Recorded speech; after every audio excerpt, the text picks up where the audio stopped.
I'm very happy that the ICT is always part of this conversation. You gave me this opportunity to also listen and get feedback from them about what we do. It's important that we always have feedback about how much public value we create as a government agency. I believe that public value that every government agency achieves can only be ascribed by our stakeholders. We need to understand if all our initiatives are really impacting what the private sector is also doing.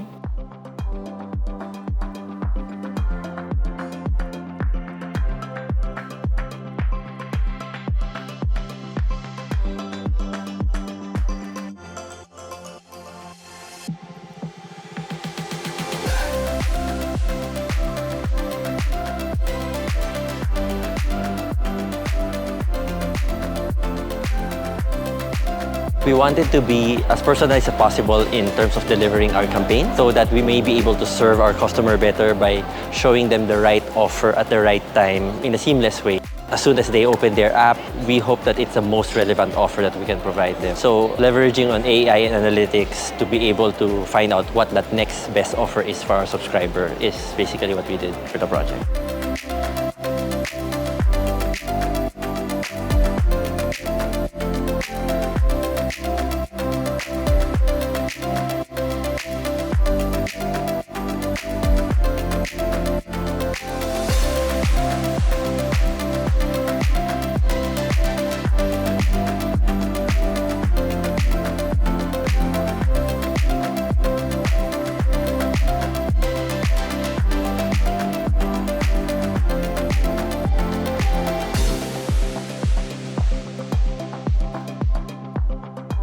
Anchor yourself, anchor your strategy, anchor your roadmap to a framework. Doesn't really matter what framework. If you're a heavily regulated industry like a banks, then you can anchor it on bank-related frameworks. This is always easier to start with already something in mind or something that's already been done by some great brains in the world rather than starting from scratch. We are now seeing that the entire industry has been scaling inclusive digital finance. And of course, some of those would definitely be having to push digitalization across the industry. Definitely, there are several challenges still or barriers. Data infrastructure is one.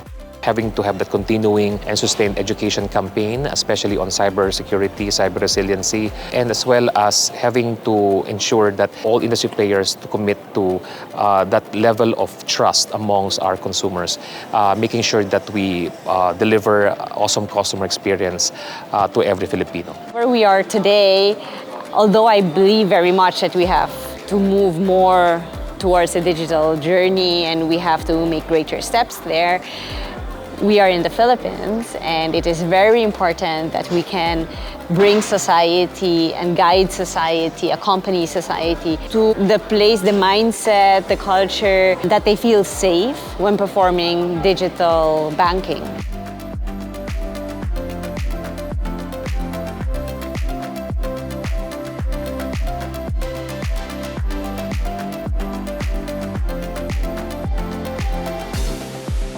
As far as industries are concerned, of course, manufacturing would really need a lot of people that would not only have the capabilities to do manual labor, but also be able to have analytical thinking skills, to be able to do troubleshooting, to be able to contribute and provide criticisms and feedback on design of a particular workflow, for example, or the expectations for the output of a particular machine, for example.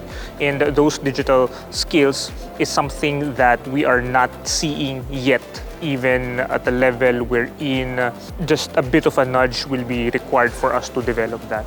So we're starting from a very not so good base, and we would want to have improvements on that.